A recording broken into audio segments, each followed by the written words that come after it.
नमस्कार, मैं राधेश्याम आप सभी का आदर्श विद्या मंदिर की ऑनलाइन क्लास में स्वागत करता हूँ। तो अष्टवीं कक्षा के भैया बहन बहुत दिनों से इंतज़ार कर रहे होंगे कि सामाजिक की क्लास नहीं आ रही है, इसलिए आज हम पाठ पढ़ेंगे लेसन नंबर 9 राष्ट्रीय आंदोलन का संगठन 1870 के दशक से 1947 के दशक तक। 1947 में तो भारत आज़ाद हो गया था, उससे पहले 1857 की क्रांति भी इससे पीछे रह गई। 1857 की क्रांति तक हमने पढ़ लिया क्लासों में, इसके बाद में पढ़ेंगे 1870 से 1947 के बीच में। 1870 से 1947 के बीच में राष्ट्रवाद का उदय किस प्रकार हुआ। 1857 की क्रांति तो हो चुकी थी, लेकिन भारत आज़ाद नहीं हुआ था, इसलिए धीरे धीरे क्या हुआ कि राष्ट्रवादी संगठन का विकास होता गया। जब अंग्रेज़ों ने भारत पर शासन किया तो उसने बहुत सारे उस पर अत्याचार किए, भारतीयों को शोषण किया, तो धीरे धीरे राष्ट्रवादी संगठन का उभार होने लगा, धीरे धीरे राष्ट्रवादी संगठन बनने लगे। इसमें से राष्ट्रवादी संगठन में अनेक तरह के राष्ट्रवादी संगठन बने थे, जैसे पुना सार्वजनिक सभा है, मद्रास रेजिडेंसी है, इस प्रकार से बहुत सारे राष्ट्रवादी संगठन बने थे। इसमें तो फिर लोग ये सोचने लगे कि ये हमारे साथ हो क्या रहा है।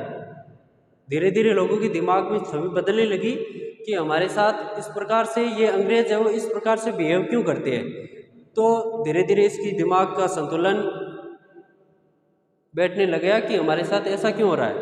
तो उसने सोचा कि ये भारत किसका है, अंग्रेजों का है या हमारा है।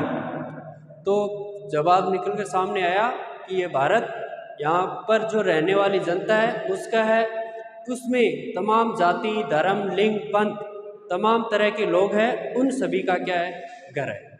भारत क्या है, उन सभी लोगों का घर है। उसके बाद में धीरे धीरे आंदोलन हुए, धीरे धीरे मतलब क्रांति से तो काम चला नहीं, तो धीरे धीरे क्या हुआ, उसमें संगठन बनने लगे, राजनीतिक संगठन बनने लगे। कांग्रेस की स्थापना हुई थी 1885 में, और उससे पहले पूना में एक सार्वजनिक सभा हुई थी, पूना सार्वजनिक सभा। कौन सी हुई थी? पूना सार्वजनिक सभा, पूना सार्वजनिक सभा। इस शब्द को आपको देखना है, पूना सार्वजनिक सभा। सार्वजनिक का क्या मतलब होता है? सार्वजनिक का मतलब होता है सभी लोगों के लिए, इसमें किसी भी प्रकार के व्यक्ति को रोक नहीं होती है। सार्वजनिक सभा का आयोजन किया गया, वहाँ पर सभी जाति धर्म या फिर जिस प्रकार के जो भी लोग थे उसने सभी ने क्या ली, भागीदारी ली। पूना में ये एक आयोजन रखा गया, उसमें बहुत सारे लोगों ने क्या किया, भाग लिया था।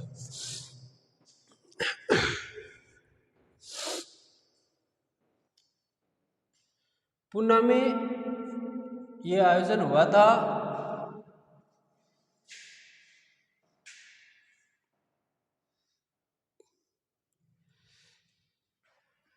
पूना ये मद्रास मुंबई के पास में पड़ती है। उसके बाद में आयोजन हुआ था इंडियन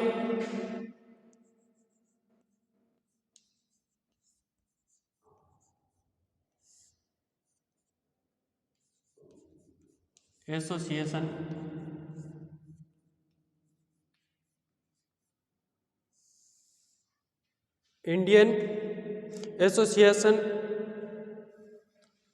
मद्रास महाजन सभा,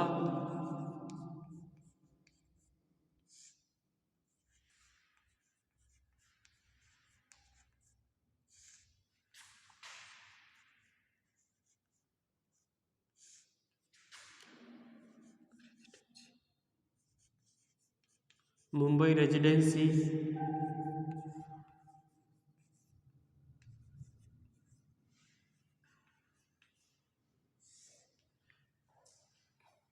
कांग्रेस अधिवेशन,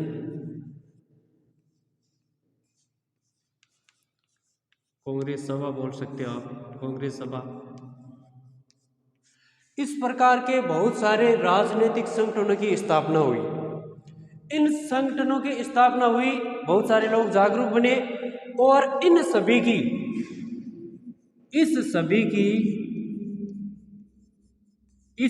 की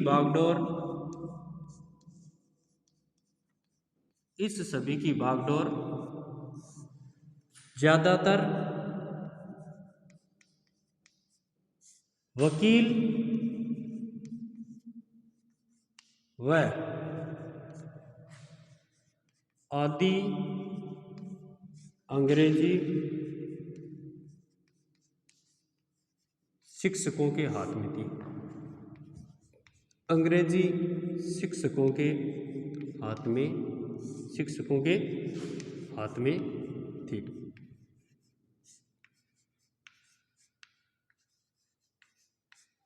तो जो ये संगठन हुए थे, इन संगठनों की ज़्यादातर कमान है वो किसके हाथ में थी? बागडोर कह सकते हो, कमान कह सकते हो। उनमें ज़्यादातर कौन थे? वकील थे और जो अंग्रेजी शिक्षा पढ़ चुके थे, जिनको अंग्रेजी में कुछ कहना बोलना समझना आता था। जैसे कांग्रेस सभा का अधिवेशन हुआ था, उसमें दादा भाई नेहरू की अहम भूमिका थी और वो member of parliament in British, वो अंग्रेजी में बोलना लिखना समझना सब कुछ जानते थे, इसलिए वो जो ब्रिटिश की संसद है उसका भी सदस्य रह चुके थे। कौन? दादा भाई नेहरू जी। इसके बाद में क्या हुआ था? इसके बाद में आए थे आर्म्स एक्ट 1878 में। बात किसकी कर रहे हैं? 1870 से 1947। 1870 और 1880 के दशक में ये राजनीतिक संगठन और ज़्यादा मजबूत बन गए। तो 1878 में एक बिल आया था, एक कानून बना था, बिल आकर के कानून बन गया था 1878 में आर्म्स एक्ट के नाम से। आर्म्स एक्ट में क्या प्रावधान था? इसमें प्रावधान यह रखा गया था कि कोई भी भारतीय अपने पास किसी भी पद पर हो, अपने पास हथियार नहीं रख सकता। मतलब आर्मी या फिर पुलिस वालों को छोड़ करके जो सिविल वर्दी में है या फिर मतलब जो नौकरी में नहीं है, वो अपने पास किसी भी तरह का कोई हथियार नहीं रख सकता। तो आप समझ गए होंगे आर्म्स एक्ट कब आया था? 1878 में। 1878 में आर्म्स एक्ट। प्रावधान क्या था कि कोई भी भारतीय अपने पास हथियार नहीं रख सकता। उसी साल ये बिल पास हो गया, जनता में फिर बगावत जागी कि ये हमारे साथ गलत हो रहा है। उसके बाद में उसी साल यानी 1878 में वर्नाक्यूलर प्रेस एक्ट ये एक्ट आया था। इसमें क्या प्रावधान था? इसमें प्रावधान ये रखा गया था कि अगर कोई भी व्यक्ति अंग्रेज सरकार के विरुद्ध किसी भी प्रकार की कोई आलोचना करता है या कोई मीडिया वाला अखबार में किसी प्रकार की कोई गलत रिपोर्ट छापता है, तो उस प्रेस वाले को उस अखबार सहित उसकी प्रेस सहित जितनी भी उसकी असेस्ट है, उसकी संपत्ति है, उन सभी को क्या कर लिया जाएगा? जब्त कर लिया जाएगा। उन पर किसका अधिकार हो जाएगा? अंग्रेजों का अधिकार हो जाएगा।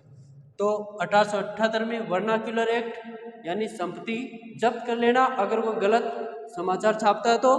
और 1878 में आया था आर्म्स एक्ट। इसमें क्या था? इसमें यह प्रावधान था कि कोई भारतीय अपने पास हथियार नहीं रख सकता और इसमें कोई गलत सूचना या फिर सरकार की कोई आलोचना नहीं कर सकता। उसके बाद में एक 1883 में इल्बर्ट बिल लागू करने का प्रयास किया था। किसने? अंग्रेज सरकार ने 1883 में इल्बर्ट बिल लागू करने का प्रयास किया गया था, लेकिन यह प्रयास सफल नहीं हुआ, ये विफल हो गया। इसमें क्या प्रावधान था? इसमें प्रावधान यह रखा गया था कि भारतीय न्यायाधीश भी अंग्रेजी जो भी कोई मुजरिम है या फिर कोई गुनहगार है, अंग्रेजी व्यक्तियों पर या यूरोपीय या अंग्रेजी व्यक्तियों पर मुकदमा चला सकता है। इस बात से अंग्रेज बहुत ज़्यादा गुस्सा हो गए, बहुत ज़्यादा हंगामा हुआ, आंदोलन हुआ, बहुत ज़्यादा विरोध किया उसका। तब सरकार ने क्या किया? ये बिल विधेयक आया था लेकिन विधेयक पास नहीं हुआ था, ये बिल क्या कर लिया? वापस ले लिया। तो 3 क्वेश्चन आपके लिए और 3 क्वेश्चन याद करना आपको।